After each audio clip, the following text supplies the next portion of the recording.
சலிக்க பார்ப்போம் என்றார்.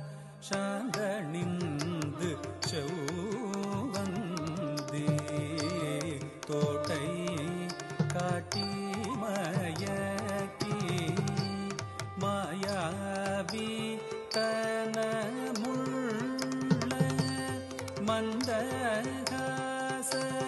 மந்தகாசத்துடனே மான்மழு ஏந்திய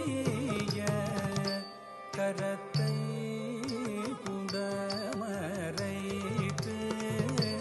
மாயாவி தனமுள்ள மந்தகாசத்துடனே